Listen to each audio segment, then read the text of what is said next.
how to see blocked messages on iPhone. Hey everybody, welcome back to our channel. In today's video I will guide you on how you can see blocked messages on iPhone, so make sure to watch the video till the very end.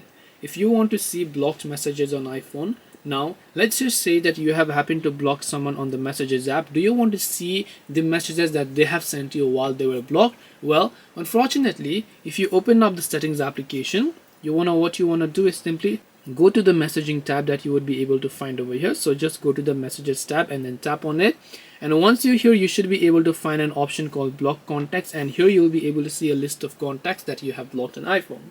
Now one thing you have to understand, that while you block a certain person, you will not receive text or calls from that certain person, and that is true. Even if you unblock them, you will not be able to retrieve the text that they sent you while they were blocked in your account. You will receive text normally after you have unblocked them, but after you have unblocked them, the text they sent you will be received to you. But during the time that they were blocked, even if you unblock them now, there will be no way for you to see those blocked messages at all.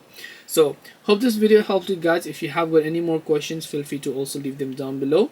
Thank you for watching till the end of this tutorial, and see you soon in the next video.